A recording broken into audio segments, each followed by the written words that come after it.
सो केयॉन्स के केस में हमने पढ़ा था that kaons violate charge conjugation and parity transform, मतलब they violate CP parity, right, CP symmetry, charge plus parity symmetry, right.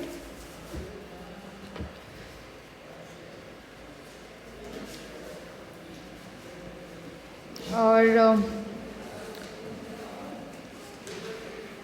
Like how we like concluded कि ये CP violation होता है इसमें.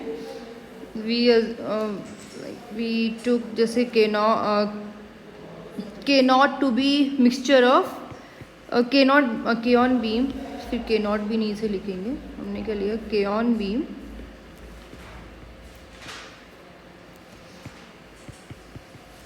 इज मिक्सचर ऑफ के नॉट एंड के not बार.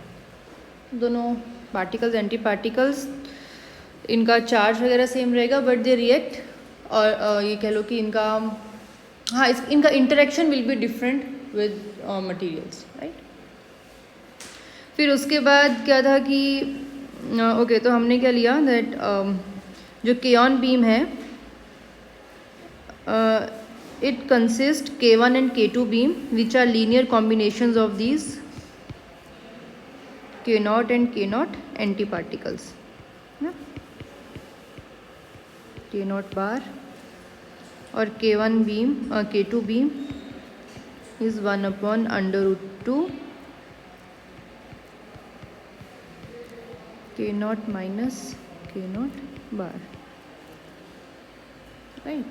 फिर जो K1 बीम है इसका life time is different, some T1, इसका लाइफ टाइम इज़ डिफरेंट, इसका लाइफ टाइम कम है, like T1 is less than T2, है ना. तो K1 क्विकली डिके कर जाता है कंपेयर टू K2, और K1 डिके करता है इनटू 2 पायॉन्स, K2 डिके करता है इनटू 3 पायॉन्स, करेक्ट. यहाँ तक हमने किया था, ओके. फिर एक्सपेरिमेंटली कैसे वेरीफाई किया सीपी वायलेशन, कि अगर के नॉट बीम और केयॉन बीम प्रोड्यूस होती है और उसे हम ट्रैवल करने देते हैं अ लॉन्ग डिस्टेंस, तो after a very long distance, sufficiently long distance, K1 beam should disintegrate into 2 पायॉन्स वाला, तो K1 बीम एक तरह से ख़त्म हो जानी चाहिए, सिर्फ K2 बीम बचनी चाहिए, right. But what was observed is कि after a very like sufficiently long distance, कितना 57 मीटर्स का डिस्टेंस था, उसके बाद भी टाइनी फ्रैक्शन थी K1 बीम की in the final K1 beam. K1 beam की still there was some fraction, right. तो उस बेसिस पे भी कंक्लूडेड और एक्सपेरिमेंटली वेरीफाइड कि CP gets violated in kaons. अब नेक्स्ट विल स्टडी K0 और केयॉन regeneration.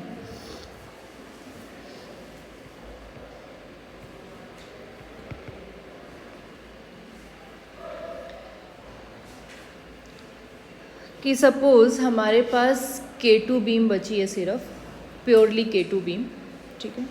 K1 beam let us suppose कि 100% डिसइंटीग्रेट हो गई. सो प्योरली K2 बीम है which is linear combination of kaon particle and anti particle, right. और इस beam को, ये बीम ट्रेवल कर रही है, इस बीम को हम पास करा रहे हैं through some material, like some block of some material, उसके थ्रू ये बीम पास हो रही है. तो क्योंकि K0 और K0 बार दोनों डिफरेंटली इंटरेक्ट करेंगे मटेरियल के साथ, तो जब ये बीम इमर्ज होगी K0 और K0 बार के डिफरेंट फ्रैक्शंस होंगी इस बीम में, जो ये एमर्जेंट बीम आई. लेट अस से this is K2 beam, this is K2 dash beam. तो जैसे ये मटेरियल में एब्जॉर्ब हुई ये भी जो ये पार्टिकल्स हैं, suppose they get absorb in the material, but क्योंकि दोनों पार्टिकल और एंटी पार्टिकल डिफरेंट रेशो में इंटरेक्ट, मतलब डिफरेंट इंटरेक्ट करेंगे मटेरियल के साथ, तो ये डिफरेंट अमाउंट से एब्जॉर्ब होंगे. लेट अस से कि के नॉट का ये कह लो एफ फ्रैक्शन गॉट एब्जॉर्ब्ड और के नॉट बार का F dash fraction got absorb. तो जो बीम लेट्स से कि लेट समझ लो सिंस के नॉट एंड के not bar will have different type of interactions or will interact differently,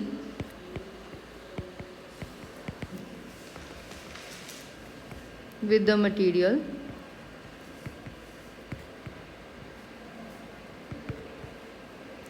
they will get absorbed by a different fraction. तो अब जो हमारे पास emerge हुई so called K2 dash beam, नहीं, तो it will be like you can say कि इसमें K not का F मतलब सिर्फ F fraction of K not बचा है, राइट. जैसे मान लो अगर 1 unit of K not enter किया था, उसमें से 0.5 यूनिट एब्जॉर्ब हो गया, तो 0.5 1 minus 0.5 that is 0.5 unit K not का हमें मिल रहा है, बाहर इमर्ज हुआ. सिमिलरली K नॉट बार का F डैश फ्रैक्शन इमर्ज हुआ, बाकी एब्जॉर्ब हो गया. ठीक है. F and F dash are not equal.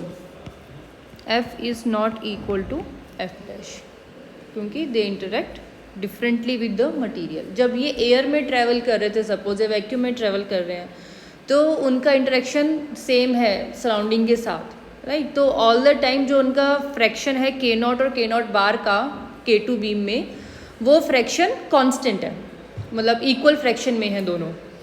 जैसे इनिशियली यहाँ पर दोनों इक्वल फ्रैक्शन में है K2 बीम में, बट जब मटेरियल के थ्रू ये बीम हमने मतलब क्रॉस करवाई, उसके बाद इनका डिफरेंट अमाउंट एब्जॉर्ब हो गया, और फिर जो फाइनल एमर्जेंट बीम है उसमें इनकी डिफरेंट फ्रैक्शंस बची. क्लियर. ओके. तो अब यहाँ से देखो, इफ़ K नॉट मतलब K1 is 1/√2 K naught bar plus K naught plus K naught bar, तो यहाँ से I can derive K naught in terms of K1 and K2. कर सकते हो K नॉट को in terms of K1 and K2 and K naught bar को in terms of K1 K2 कर सकते हो. जस्ट आप इन दोनों को, अगर सपोज ये इक्वेशन 1 दे दिया, इक्वेशन 2 दे दिया, इन दोनों को ऐड करो, 1 + 2, K नॉट बार कैंसिल हो जाएगा, बचेगा 2/√2 K not equals to K1 + K2, और ये हो गया √2, तो K not is 1/√2 K1 + K2. तो यहाँ पर जो हमारे पास इमर्जेंट बीम है, इसको further I can write as F × 1/√2 K1 + 1/√2 K2 minus F dash 1/√2 K1 minus 1/√2 K2. Sorry, K1 पैरों में है, वेट.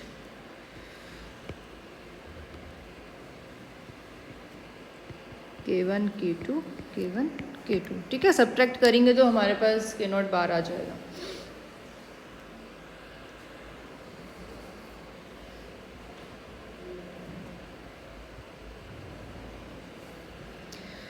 सो फिर टर्म्स को क्लब करेंगे, √2 को बाहर आप कॉमन ले लो, you will get simply 1/2 into f minus f dash K1 plus f dash K2, ठीक है। यहाँ पे आप ये से तो कॉमन ले लिया डिनोमिनेटर को, f of K1 minus f dash K1, तो f minus f dash K1 plus f dash K2, ठीक है। तो यहाँ से जो इमर्जेंट बीम मेरे पास आ रही है, it is, let's say this is some coefficient C plus coefficient D K2, है ना, and these coefficients are not zero, है ना। f प्लस f डैश भी ज़ीरो नहीं हो सकता, f माइनस f डैश भी ज़ीरो नहीं है, दे आर नॉट इक्वल। तो इसका मतलब कि जो एमर्जेंट बीम है, now it contains some component of K1 as well. So हमने प्योर K2 बीम से K1 बीम को रीजनरेट कर दिया, right. This is called K0 regeneration.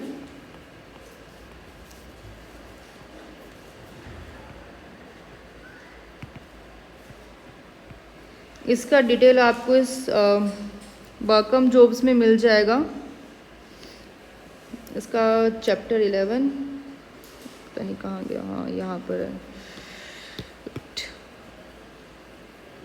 ठीक है। This was suggested in 1955 by Pais and Piccioni की this type of phenomena can exist, है ना। और दिस इज़ हाउ ही, मतलब mathematically they like derive the result, और फिर एक्सपेरिमेंटली भी फिर इसे कंफर्म किया गया था कि हाँ ठीक है, K0 beam can be K1 beam can be regenerated. So clear. जब केऑन्स प्रोड्यूस हो रहे हैं तो we have 2 types of beams, K1 and K2 with a different lifetime और and with the different decay process, दोनों का different decay है। जैसे ही वो ट्रैवल करती रहेंगी, K1 will decay faster compare to K2, तो ultimately we can get a pure K2 beam. But उस प्योर K2 बीम से जैसे जैसे वो K2 बीम ट्रैवल करती जाएगी स्पेस में, राइट, तो it will encounter different type of ये कह लो मीडियम्स, और फिर क्योंकि K0 और K0 बार का इंटरेक्शन डिफरेंट होगा डिफरेंट मीडियम्स के साथ, तो स्लोली K1 विल रीजनरेट, जो डिके हो गई थी it will regenerate itself, right. तो इसके बारे में आपने पढ़ लेना, ये एक टॉपिक था। और एक और चीज़ है, सेकेंड यूनिट में जहाँ SU3 सिमेट्री डिस्कस किए, मीज़ोन ऑक्टेट, बेरियन ऑक्टेट, वहाँ पर ये कह लो कि हाँ इस तरह का रिप्रेजेंटेशन यूज़ किया है जिससे फिर ऑक्टेट बिल्डअप किए हैं, है ना। तो मैं ये रिप्रेजेंटेशन आप लोगों को एक्सप्लेन कर देती हूँ एक बारी कि किस तरह से, जैसे ये है एक बेसिक इन्होंने रिप्रेजेंटेशन लिखा हुआ मीज़ोन के लिए, और यहाँ से कैसे बेरियन ऑक्टेट बिल्डअप किया है पूरा। क्योंकि जिस तरह के क्वेश्चंस आए हैं आपको थोड़ा सा ये वाला डिस्क्रिप्शन देना पड़ेगा, जहाँ पे क्वेश्चंस में पूछा हुआ है 8 या 16 नंबर के क्वेश्चंस आ रहे हैं कि वही ड्रॉ मीज़ोन ऑक्टेट और baryon octet based on SU3 symmetry वगैरह लेके, तो थोड़ा सा आपको ये इस हिसाब से डिस्कस करना पड़ेगा।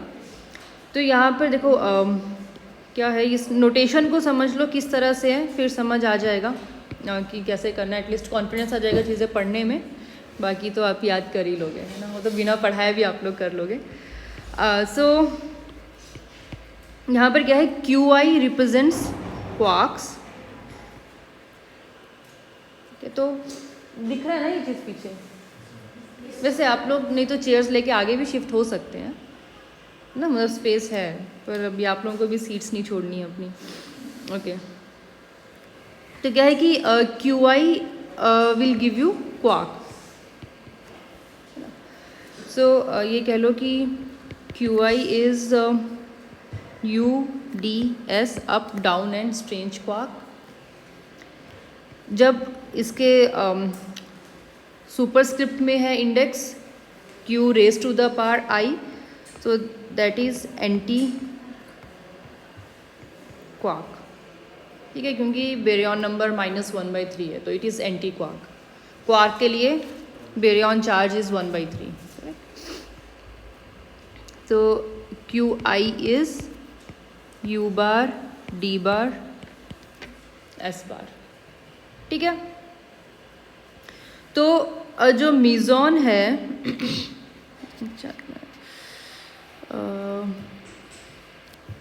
यहीं पर लिख के बता देती हूँ।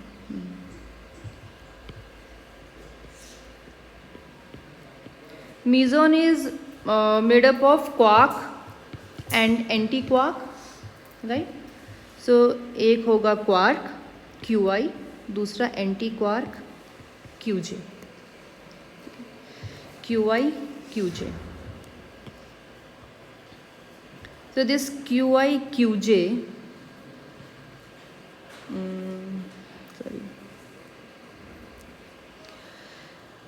QI QJ, इसमें अगर हम सिर्फ ऐड एंड सब्ट्रैक्ट करें terms, -1/3 delta IJ QK plus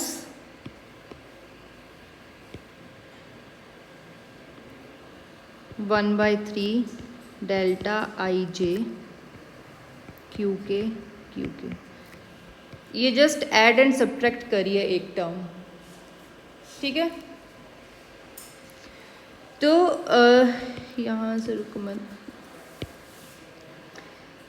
ये बन गया हमारे पास ऑक्टेट इन SU3 रिप्रेजेंटेशन। SU3 रिप्रेजेंटेशन में इस तरह से हम ऑक्टेट का मैट्रिक्स एलिमेंट लिखते हैं, राइट।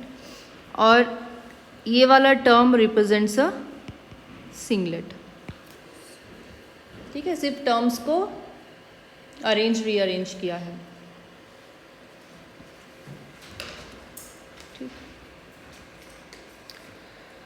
तो अब ऑक्टेट के मैट्रिक्स एलिमेंट्स लिखते हैं। इसको इन्होंने फिर PIJ से, बार बार ये क्यों खोल रही हूँ, जस्ट क्लोज दिस वन, इसका भी ज़रूरत नहीं है। इसको इन्होंने फिर रिप्रेजेंट कर दिया है PIJ से, QI QJ, ओके।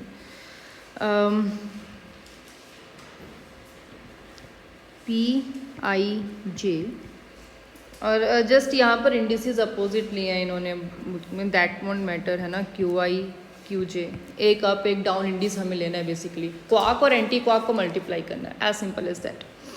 तो QI QJ -1/3 del IJ QK, right? This will represent your octet. Clear? Octet means इसमें 8 एलिमेंट्स होंगे।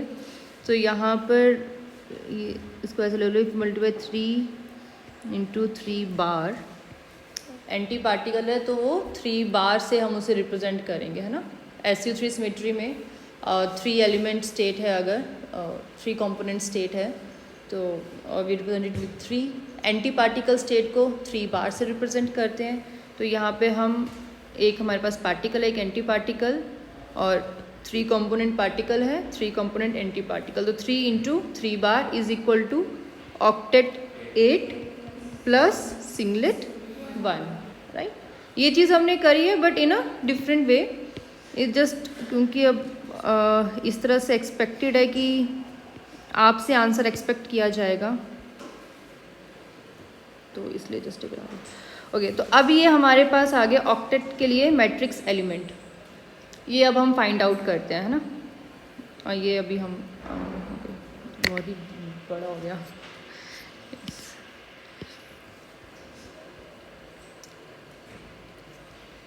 तो अब देखो, जैसे P11 लिखना है, P11 will be Q1 -1/3 delta 1 1 Q के, ठीक है।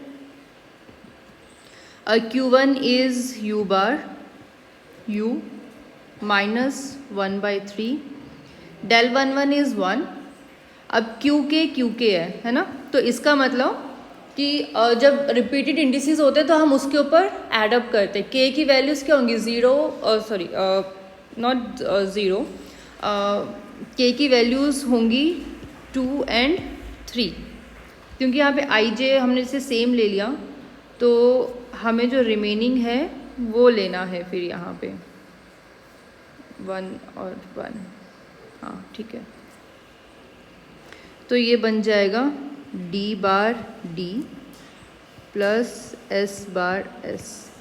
यहाँ पर जस्ट थोड़ा सा मुझे कन्फ्यूजन है कि वैसे तो 1 भी आना चाहिए, बट वर्कआउट करते हैं फिर धीरे धीरे क्लियर हो जाएगा। अभी के लिए फ़िलहाल आप ये रखो। But it could be possible कि हमें जब K के ऊपर समेशन करना है तो K की एक्चुअल में तो 3 वैल्यूज़ पॉसिबल हैं, 1 2 एंड 3 तीनों आ सकते हैं, बट वो अभी देखते हैं आगे चल के किस तरह से आता है। Next P12 will become Q1 Q2 minus, अब यहाँ पर 1/3 del 1 2 आएगा, दैट विल बी 0, है ना। डेल्टा में अगर इंडिसेस डिफरेंट है दैट विल बी 0। तो Q1 Q2 क्या बन गया, Q1 is U bar, Q2 is D, ठीक। फिर P13 इज़ Q1 Q3, तो ये बन गया U बार S। उसी तरह से P21 बन जाएगा U D बार, P23 बन जाएगा नहीं sorry, P21 will be Q2, हाँ D बार U है ना। और P23 Q2 D bar S and P22 ये बन जाएगा D bar minus 1/3 U bar plus S bar. Will just confirm कि इसमें थर्ड टर्म आनी है कि नहीं, अभी आगे चल के देखते हैं।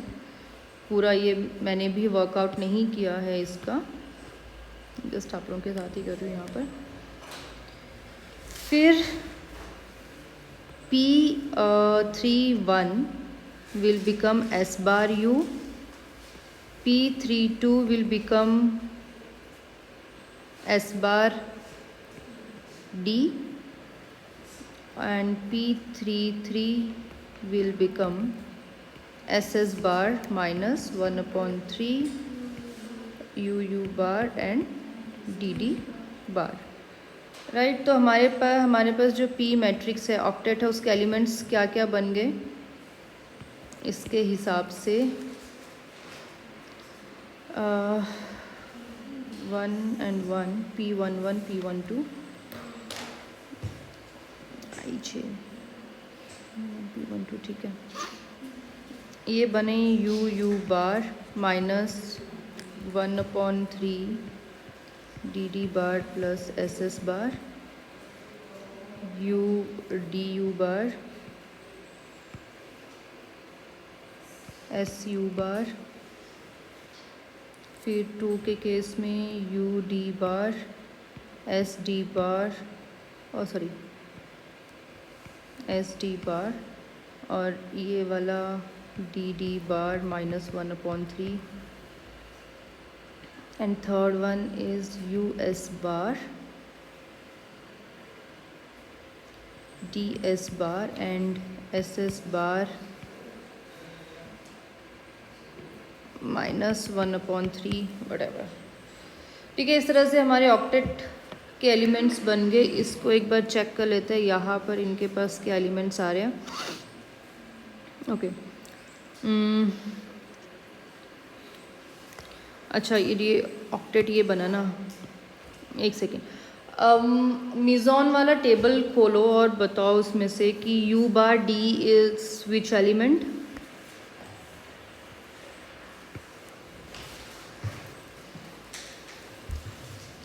मिज़ोन ऑक्टेट का टेबल खोलो।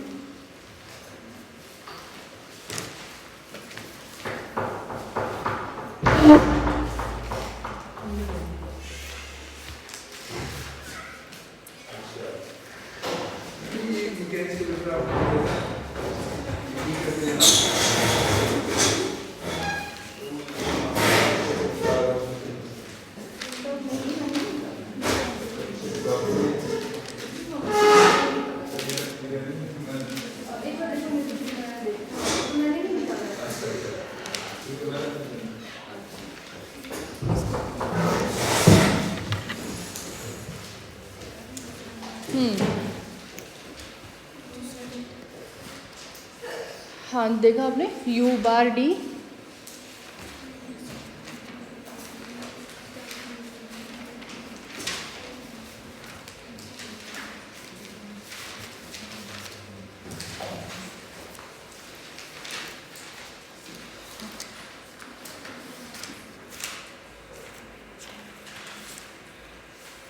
छोड़ो।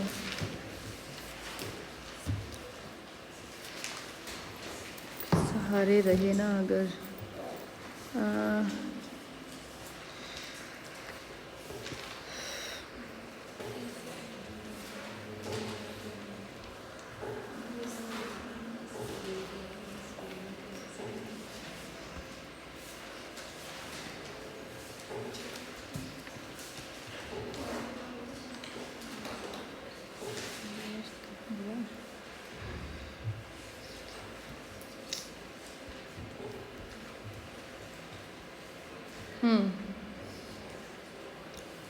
आपको इतने से स्पेस से मैनेज करना पड़ेगा।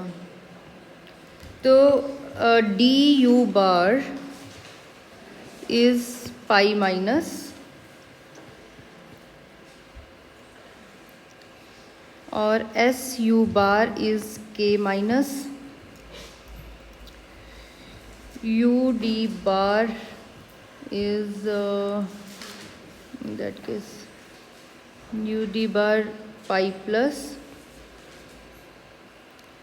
और एस डी बार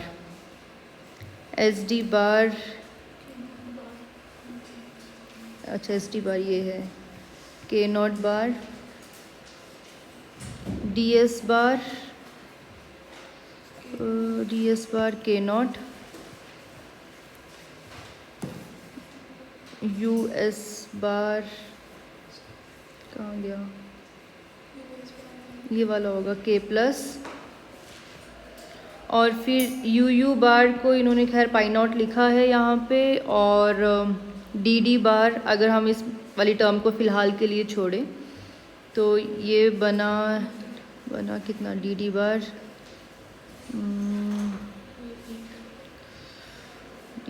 ईटा और एस बार जो भी ईटा प्राइम।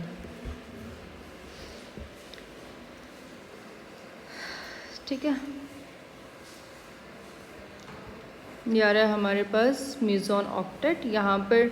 ओके, ये रिवर्ट भी हो सकता है क्योंकि मैंने अभी क्या लिया, आई को लिया रोज़ है ना, आई इंडेक्स को रो का इंडेक्स लिया और जे को लिया कॉलम का इंडेक्स।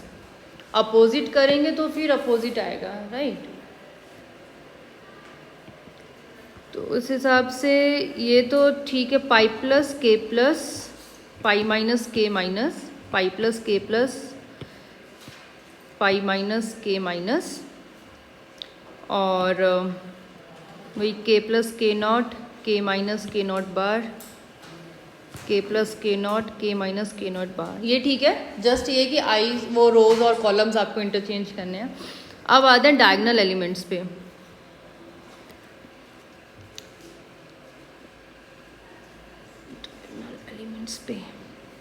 तो डायगोनल एलिमेंट्स पे अगर हम जाएं,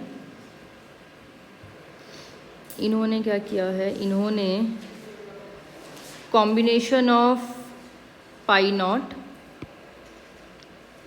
एंड ईटा 8 इस तरह से कॉम्बिनेशन लिया है 1/√2 u बार बाय √6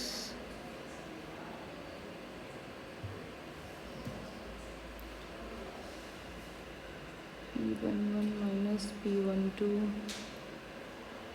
ओके ठीक है। तो यहाँ पर इन्होंने क्या किया, देखो हमारे पास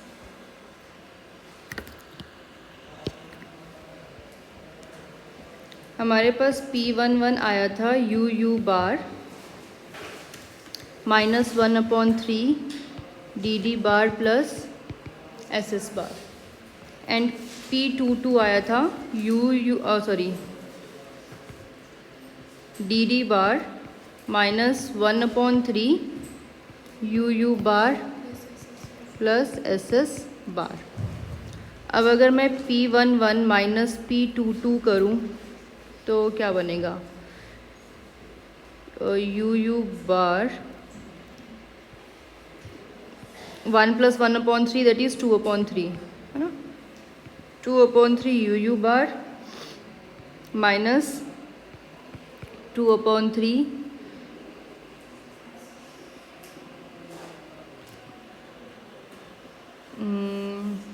सॉरी एक सेकेंड 1 + 1/3 4/3 होगा, माइनस कर रहे हैं ना, 4/3 u बार 4/3 dd बार और ये वाली टर्म्स हो जाएंगी ss की कैंसिल। तो ये बना 4/3 u बार माइनस dd बार।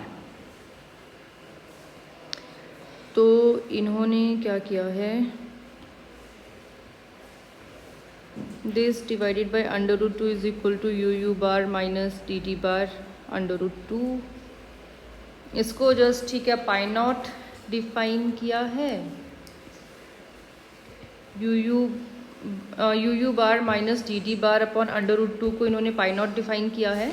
और फिर आगे तो खैर टर्म्स का रीअरेंज फिर इन्होंने किया कि जैसे आपका एलिमेंट आ रहा है u bar minus dd bar upon 3 minus ss bar upon 3 है ना। तो जो पाई नॉट है इन्होंने पाई नॉट डिफाइन कर दिया u bar minus dd bar upon √2। उसी तरह से ईटा 8 को भी डिफाइन कर दिया है कॉम्बिनेशन ऑफ दीज 3 क्वार्क्स। इस तरह से ईटा 8 को डिफाइन कर दिया है। और फिर जो p11 है वो इस तरह की टर्म आएगी, ठीक है, जो ये टर्म लेके आए हैं यहाँ पे।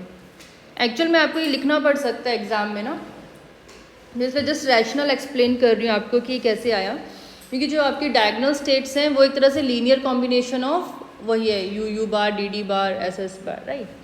तो इन्होंने p0 को डिफाइन कर दिया as u bar minus dd bar upon √2। उसी तरह से ईटा 8 को भी डिफाइन कर दिया इन्होंने u बार प्लस dd बार माइनस 2ss बार अपॉन √6 ये।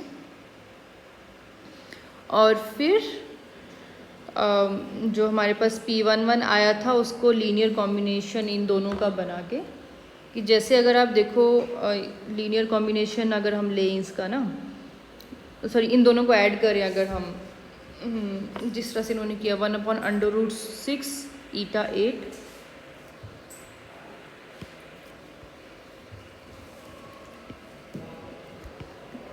p11 को इन्होंने किया है 1/√6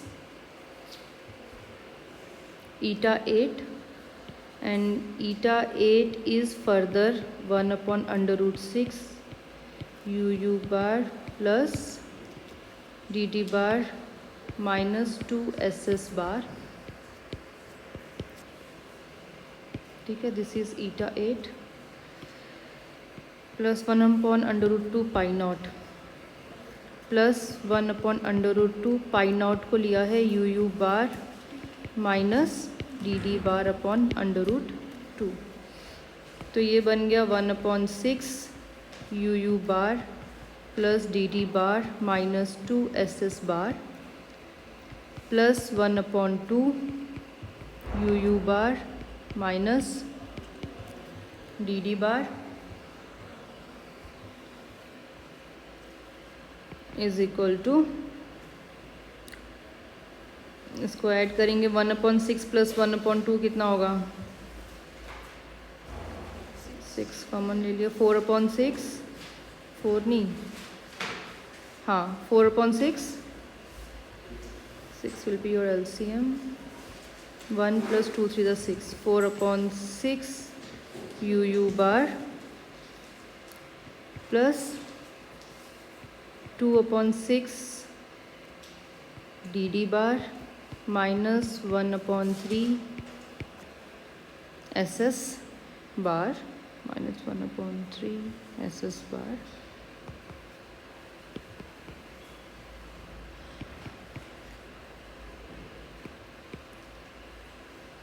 तो 2/3 UU bar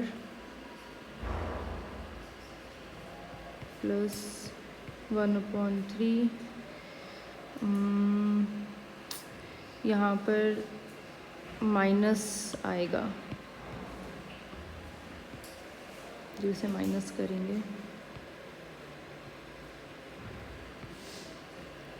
minus 1/3 D D bar minus S S bar, तो ये बन गया 1/3 2 U U bar minus D D bar minus S S plus minus S S bar. और हमारे पास P11 क्या आया था, हमने क्या लिखा था, P11 U U bar minus 1/3 S S bar. ठीक है, तो यहाँ पर यानी ये तीसरा कंपोनेंट भी आएगा जो हम ऊपर लिख रहे थे, जब हम समेशन ओवर के कर रहे हैं तभी ये फिर 2/3 बनेगा यहाँ पर 1 - 1/3। तो इधर पे ये करेक्शन करनी है, क्या करेक्शन करनी है कि जब हम समेशन ओवर के कर रहे हैं यहाँ पर यू यू बार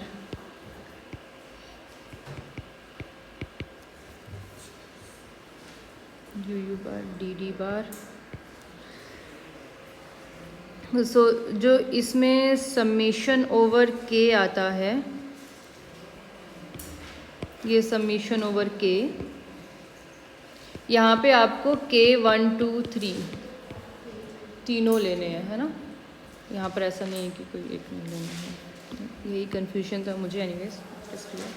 तो ठीक है, ये क्लियर है। अभी थोड़ा सा आप क्या रिवाइज करोगे उसके बाद ही ज़्यादा अच्छे से पता चलेगा। पर ये मैट्रिक्स किस तरह से फॉर्म हो रही है,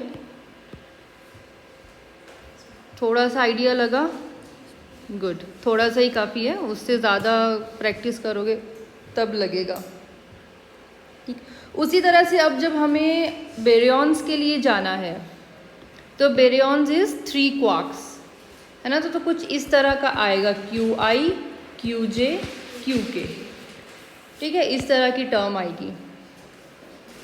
तो अब यहाँ पर लाइक जब इसने 2 क्वार्क्स लिए QJ QK, और अगेन यहाँ पर वही किया कि टर्म्स को रीअरेंज करके इसका symmetric and anti symmetric combination बना दिया। ठीक है, ऐसे देख लो आप कि अच्छा चलो करके बताती हूँ।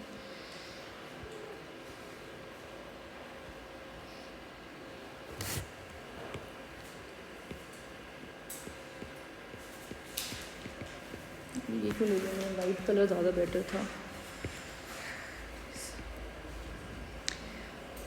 Okay, QJ QK, it can be written as half of QJ QK plus half of Q J Q के, राइट।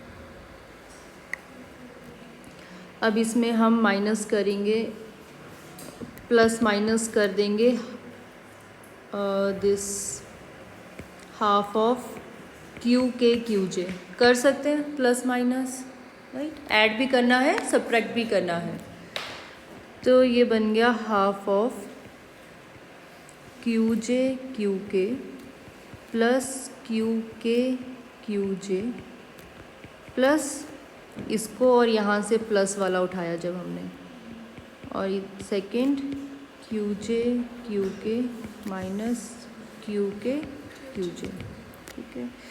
ये हो गए सिमेट्रिक स्टेट, ये एंटी सिमेट्रिक कॉम्बिनेशन। अगर आप मैट्रिक्स एलिमेंट ड्रॉ करोगे तो इसके डायगोनल एलिमेंट्स विल बी 0,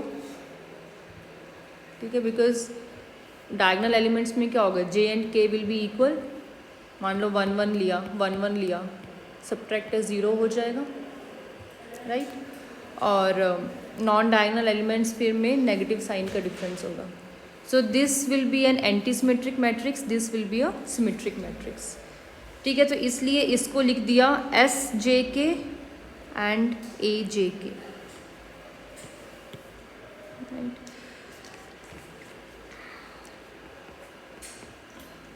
तो क्यू जे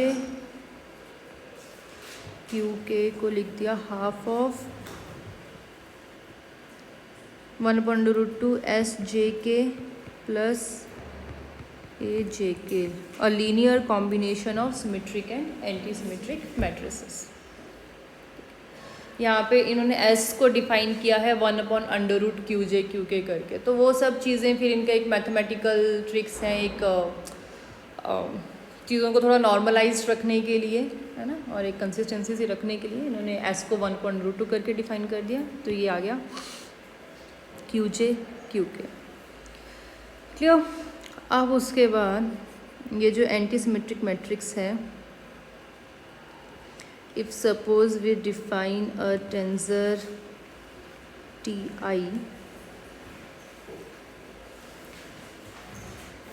मतलब जो ये एंटी सिमेट्रिक मैट्रिक्स है A, इससे हम टेंसर बना सकते हैं Ti through this kind of operation EI JK AJK, ठीक है। Through this operation I can form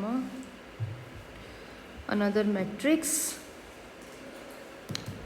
Ti is a vector belonging to 3 bar representation in terms of ALM, okay, anti-vector representation T bar in terms of this, okay। तो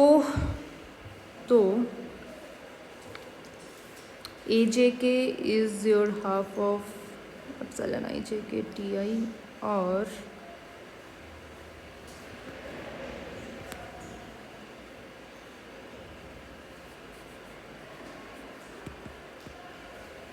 this is what we define, right.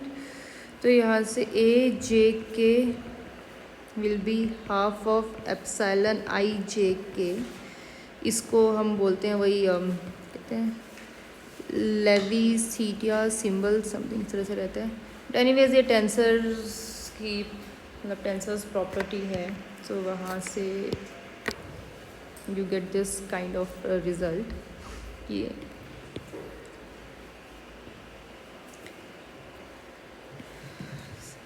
ठीक, तो ए J के आ गया half of epsilon I J के T I, right. So Q J Q के is equal to now 1/√2 S JK plus half of epsilon I JK TI। Let's see, अब देखते हैं और क्या क्या किया है इन्होंने आगे। मतलब ultimately we need combination QI QJ QK, right. सो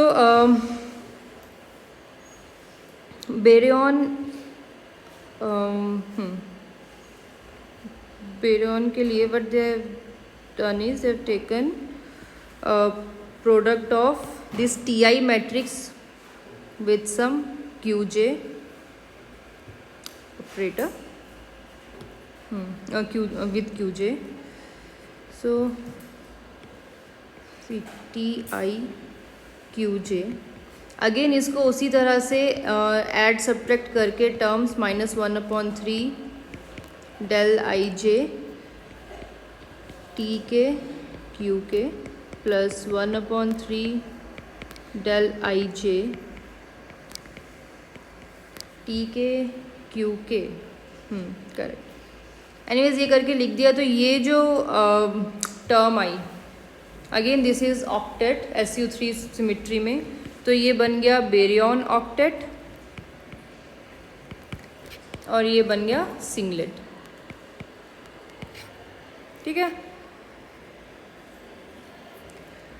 अब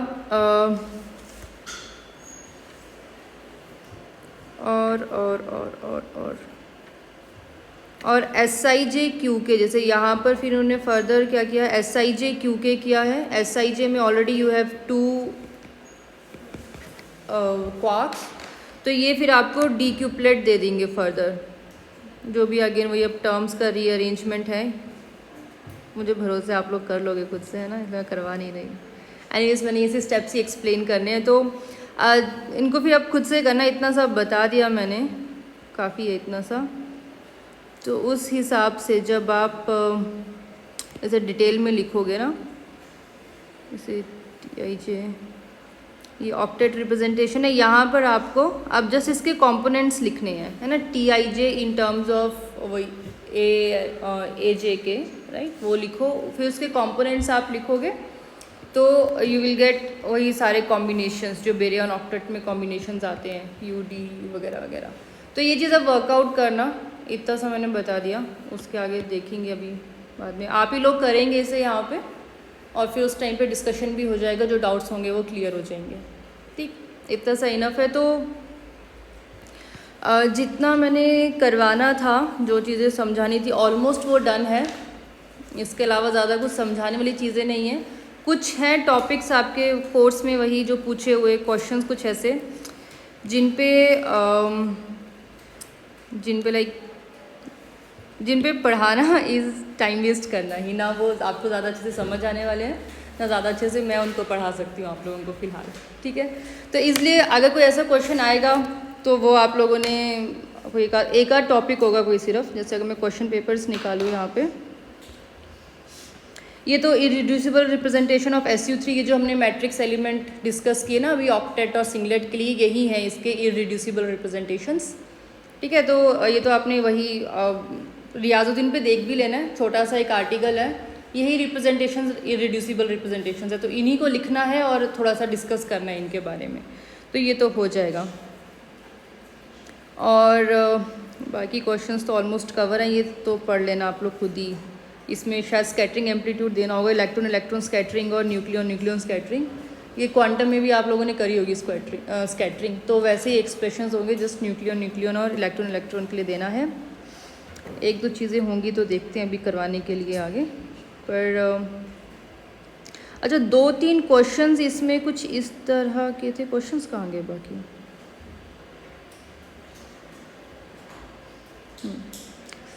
2-3 क्वेश्चंस ऐसे थे, जैसे एक ये क्वेश्चन है लास्ट ईयर पेपर्स में से कि draw weight diagram for 15 plet and 27 plet होना था वैसे तो ये रिप्रेजेंटेशंस ऑफ SU3, पर इस तरह के क्वेश्चंस में आपको जाने की ज़रूरत नहीं है। ठीक है, ये बस जाने की ज़रूरत ही नहीं है, कुछ ज़्यादा इसमें बोलना ही नहीं है मैंने। पर रियरली क्योंकि देखो क्या है ना, एक्चुअल में जो ये HEP का कोर्स है आपका, ये ऑप्शनल में, मतलब मोस्टली ये ऑप्शनल में रहता है, ये जिसको स्पेशलाइजेशन में जाना हुआ हाई एनर्जी फिज़िक्स की, है ना, इतना डिटेल में होता नहीं है। अभी ये करके मैं तो आपको समझा नहीं सकती इसको, सीधी सी बात है, अभी नहीं पता, मतलब ये जिस तरह से इन्होंने दिया है, बुक में डिस्कस किया हुआ है, उसके लिए टाइम बहुत इन्वेस्ट करना पड़ेगा आप लोगों को भी पढ़ने के लिए। और ये जस्ट एक क्वेश्चन है, 3 में से एक ही अटैम्प्ट करना है आप लोगों ने, तो इतना तो वैसे भी आप लोग लेके चलोगे स्कोप चीज़ें छोड़ के। तो इस तरह के क्वेश्चंस के बारे में बॉदर नहीं करना है आपने। ये एग्जामिनर ने भी क्या किया है कि जस्ट उसने शायद सिलेबस पढ़ाया नहीं है, सिर्फ बुक खोल के उसका जो क्वेश्चन आंसर्स हैं पीछे वहाँ से एक क्वेश्चन उठा के डाल दिया है, ठीक है। जिसने पढ़ाया होगा कोर्स सिलेबस के अकॉर्डिंग वो ये क्वेश्चन नहीं डालने वाला। लाइक आपके कोर्स में इस तरह का डिस्कशन नहीं, बिकॉज ये क्वेश्चंस कहना अगर इनको करना होगा तो बहुत स्क्रैच से फिर कंटेंट को पढ़ना पड़ेगा। तो इन्होंने इनिशियल वाला जो डिस्कशन है वो स्किप कर दिया है और सीधा लास्ट पे पहुंच गए हैं, तो उस पर जाने का टाइम इन्वेस्ट करने का कोई पॉइंट नहीं है। तो जैसे ये एक क्वेश्चन है, इसको तो आप इग्नोर करना। ये वाला एक क्वेश्चन है कि why prefer decay for neutral K म्यूजॉन इज़ 2 म्यूजॉन कंपेयर टू 3 म्यूजॉन। अब ये क्वेश्चन ही थोड़ा गलत लग रहा है, क्योंकि केऑन की बात करें न्यूट्रल के म्यूजॉन्स की, they decay into 2 pi as well as 3 pi, और इनमें कोई प्रेफरेंस नहीं है। K1 beam decays into 2 pi, K2 beam decays into 3 pi. But एक 5 पार्टिकल के लिए ज़रूर है कि it decays into 2 mesons, but 3 meson decay इसका नहीं होता। उसके लिए एक OZI रूल है बुक में दिया हुआ, उसको आप पढ़ो एक बार, समझो खुद से, राइट। फिर उसको डिस्कस करेंगे क्लास में, है ना। कोई एक जना पढ़ के आना, उसे एक जना क्या, वही असाइनमेंट के क्वेश्चंस की तरह ही रखो इसे, जो आपका डेली चलता रहेगा। ये कह लो कि टेस्ट ही, ओरल टेस्ट ही कह लो, तो वहाँ उस टाइम में डिस्कस करेंगे इसे, है ना। तो जो वही OZI रूल है आप पढ़ लेना। आप इसमें बुक रियाजुद्दीन में भी दिया है, बर्चम ग्रुप सभी में ही है। तो वो रिलेटेड टू दिस 5 पार्टिकल है कि इसका 2 पायोन डिके होता है बट 3 पायोन डिके नहीं होता है इसका। वो related to some Feynman diagrams है, राइट। एक्चुअली होता क्या है कि जब हम फेनमैन डायग्राम्स ड्रॉ करते हैं, QFT में नेक्स्ट ईयर आएगा डिटेल में आपको कोर्स में, तो फेनमैन डायग्राम्स अगर डिसकनेक्टेड है तो हम मान के चलते हैं कि जितने भी डिसकनेक्टेड फेनमैन डायग्राम्स हैं they don't contribute to the scattering amplitude. तो इस केस में भी ऐसा ही होता है। जैसे इसके जब फेनमैन डायग्राम्स ड्रॉ किए जाते हैं इसकी डिके प्रोसेस के लिए, this 2 म्यूजॉन decay and 3 meson decay, तो उसमें अगर हम जो इंटरेक्शन वाले मीडिएटर्स हैं बोसॉन्स, अगर हम उनको एलिमिनेट कर दें तो 3 meson decay becomes a disconnected Feynman diagram, ठीक है। तो उस बेस पर, तो इसलिए as per OZI rule, then if you like remove ये मीडिएटर तो you will get a disconnected Feynman diagram which will never contribute to the scattering amplitude, है ना। तो इसलिए this kind of process is forbidden, जिसमें 5 decays into 3 म्यूजॉन्स, ठीक है। तो ये क्वार्क लेवल पे डिस्कशन है इसका, उसे पढ़ लेना आप लोग एक बार। तो ये वैसे हो जाएगा, और उसके बाद तो ऑलमोस्ट सारा कवर्ड ही है। बट अभी मेरा प्लान है डिस्कस करने का बीच बीच में जो कॉम्पिटिटिव एग्ज़ाम्स में जिस तरह के क्वेश्चंस आते हैं, बिकॉज कॉम्पिटिटिव एग्ज़ाम में बहुत ही बेसिक सा क्वेश्चंस पूछते हैं, जितना आप लोग पढ़ चुके हो और ऑलमोस्ट आप लोग सारे क्वेश्चंस को आंसर कर पाओगे। तो यहाँ से स्टार्ट करते हैं, ऑल द टाइम थोड़ा सा हो गया, बिल्कुल 2 मिनट दो मुझे।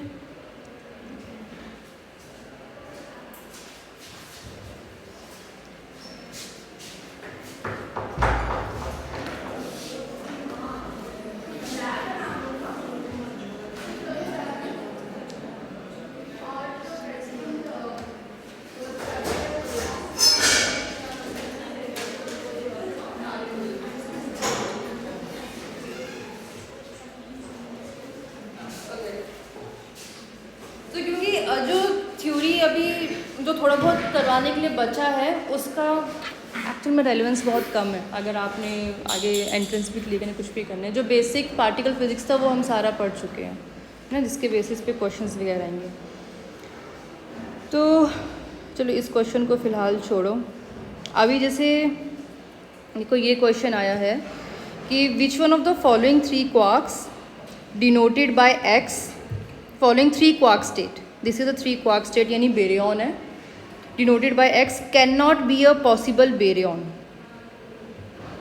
बताना कि इनमें से कौन सा बेरियन पॉसिबल नहीं है। Corresponding electric charges are indicated in the superscript.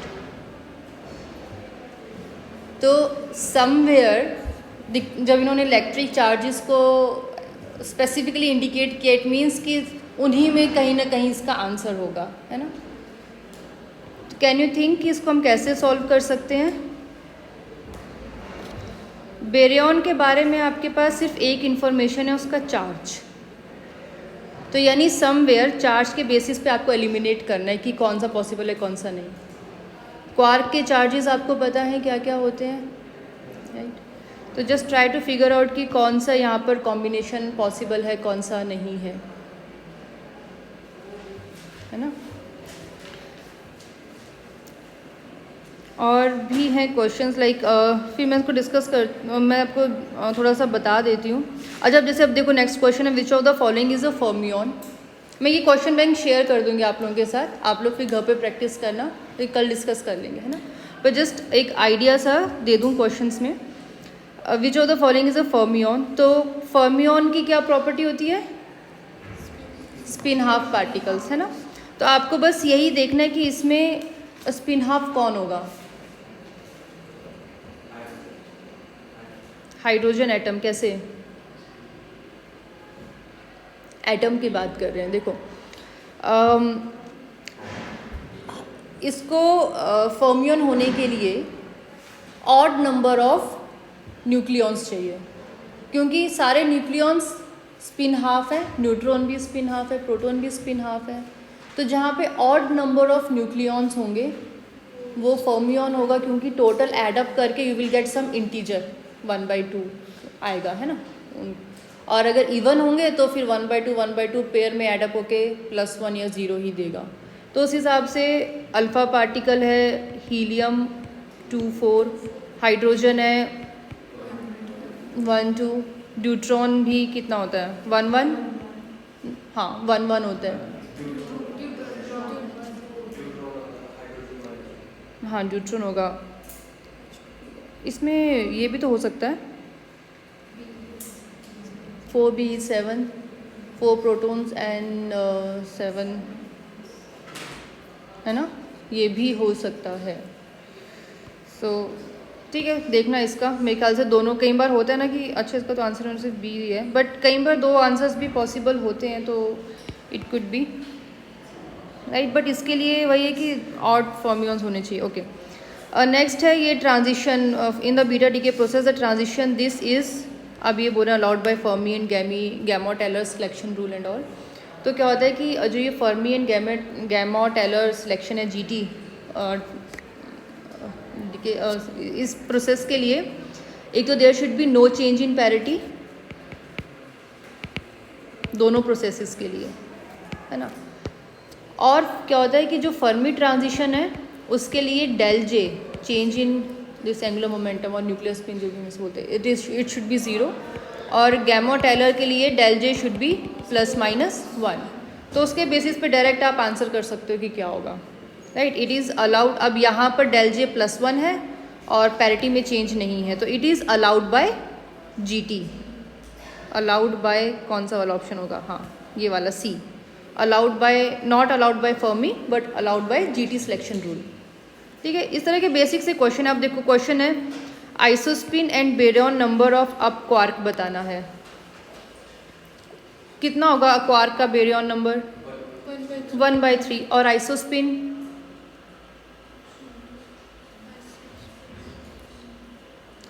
Quark doublet बनाता है। वेट डायग्राम में जो U है वो D के साथ सेम लाइन पे होता है ना।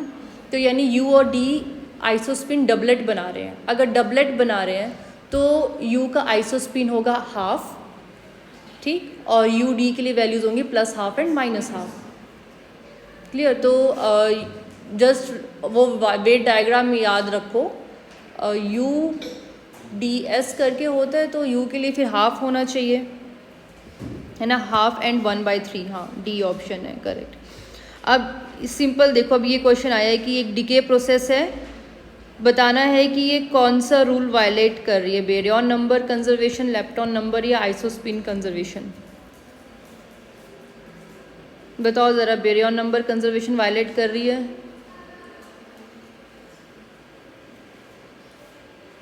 चेक करो फटाफट। बेरियन नंबर क्या होगा न्यूट्रॉन के लिए? न्यूट्रॉन के लिए 1, पॉजिट्रॉन के लिए,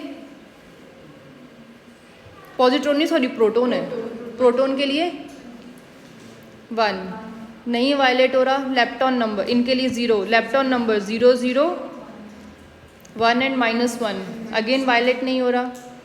आइसोस्पिन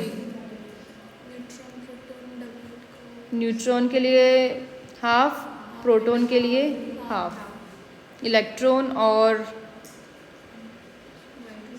न्यूट्रिनो के लिए आइसोस्पिन तो हम इनके लिए नहीं डिफाइन करते हैं, इलेक्ट्रॉन एंड न्यूट्रिनो के लिए।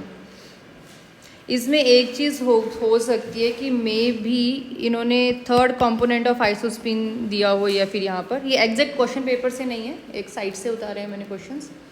तो अगर थर्ड कंपोनेंट ऑफ आइसोस्पिन की बात करें तो वो तो वायलेट होगा, क्योंकि एक के लिए हाफ होगा, एक के लिए -1/2 रहेगा।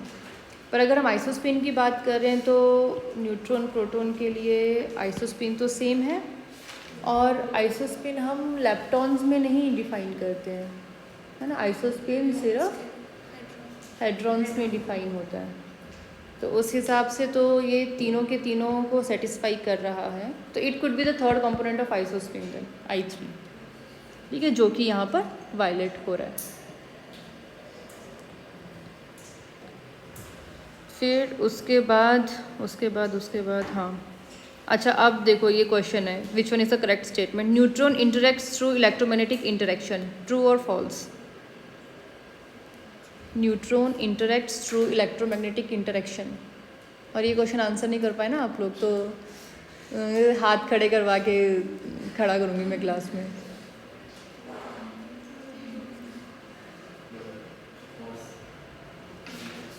क्यों है incorrect?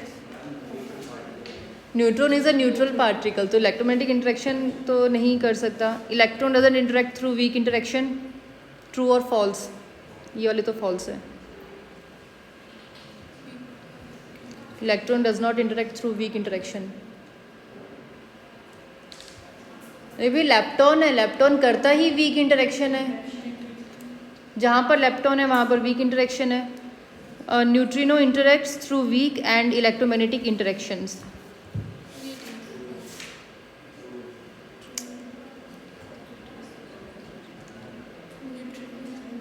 Neutrino is again a neutral particle,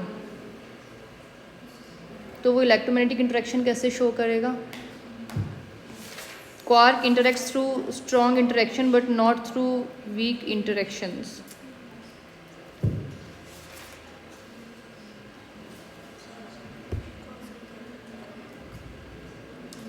Quarks interact through strong interactions but not through weak interactions। अब ये स्टेटमेंट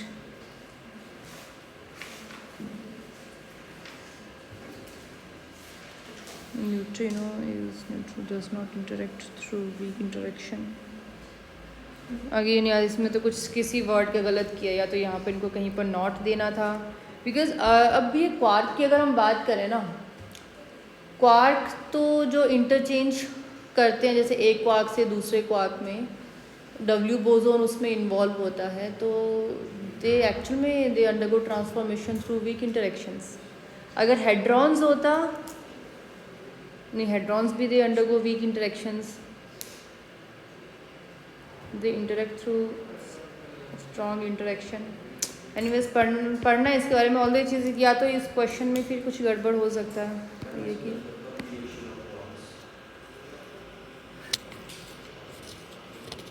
पर अगर हम बात करें चाहे हेड्रॉन्स की बात करें चाहे आप लेप्टॉन्स, मतलब हेड्रॉन्स भी तो वीक इंटरेक्शन करते हैं, राइट, जो हमारे सेमी लेप्टॉनिक या नॉन लेप्टॉनिक इंटरेक्शंस हैं, राइट, उनमें hadrons they do interact through weak interactions, ठीक है।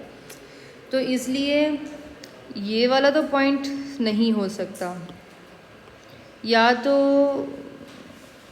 ये हो सकता है कि इस वाली स्टेटमेंट में ये ना होता। अब इसके लिए एक्चुअल क्वेश्चंस देखने पड़ेंगे। आप लोग एक काम कर सकते हो, तो मैंने साइट से डाउनलोड करे थे जिसमें क्लब थे सारे क्वेश्चंस, बट नेट के एक्चुअल क्वेश्चंस देख के वहाँ से फिर डिस्कस करेंगे तो खैर ज़्यादा बेटर रहेगा। बट मेरा जो पॉइंट है वो आपको सिर्फ ये आइडिया देने का कि क्वेश्चंस बहुत ही बेसिक लेवल के आते हैं, है ना, जितना आप लोग अभी तक पढ़ चुके हो। तो जस्ट थोड़ा सा क्वेश्चंस को सॉल्व करो, आपका कॉन्सेप्ट का अंडरस्टैंडिंग भी क्लियर होगा। अब ये क्वेश्चन है, which of the following correspond to fundamental particles, तो कौन कौन से हैं इनमें से? Quarks, electron, meson is not a fundamental particle, ये तो क्वार्क से बना हुआ है। So answer should be this, electron, photon and neutrino, है ना। फिर उसके बाद in this process consider strong interactions only, which of the following statement is true. तो स्ट्रॉन्ग इंटरेक्शंस में डेलस इज कंजर्व्ड, स्ट्रेंजनेस कंजर्व होती है ना, आइसोस्पिन भी कंजर्व होता है। तो इसमें बस आपको ये चेक करना है कि स्ट्रेंजनेस, अब स्ट्रेंजनेस आप खुद से निकाल सकते हो यहाँ पर, क्योंकि इन्होंने क्वार्क कॉम्बिनेशंस दिए हैं। यहाँ पर एक स्ट्रेंज पार्टिकल है, स्ट्रेंजनेस +1 0 0, और उस बेसिस पे you can check whether strangeness is conserved और नॉट, है ना। तो यहाँ पर जैसे देखो तो strangeness is actually not conserved, left hand side strangeness 0 है, राइट हैंड साइड, तो process is not allowed because strangeness is not conserved. वैसे आइसोस्पिन भी आगे चेक कर सकते हो फर्दर कंजर्व है कि नहीं है, बट फिर आंसर यही होना चाहिए, ठीक है। फिर उसी तरह से अब ये पूछा हुआ है question, isospin and strangeness of omega minus, तो अगर आपको वो डिक्यूप्लेट याद है, हाँ 1 एंड -3, ठीक। इस तरह के बहुत बेसिक से क्वेश्चंस हैं, मैं ये क्वेश्चन भेज दूंगी आपको, बाकी आप लोग भी ट्राई करना। तो इट्स बेटर कि अब हम फर्दर क्लासेस में क्वेश्चंस डिस्कस करें, ठीक, जो ज़्यादा बेनिफिशियल होगा। थ्योरी जितना आपको पेपर, जितना अंडरस्टैंडिंग के लिए रिक्वायर्ड है वो हम कवर कर चुके हैं। 2-4 क्वेश्चन अगर एक्स्ट्रा पढ़ने होंगे वो आप लोग खुद से पढ़ के कर लेंगे, और अब हम ये क्वेश्चंस पे फोकस करेंगे, ठीक है। ओके।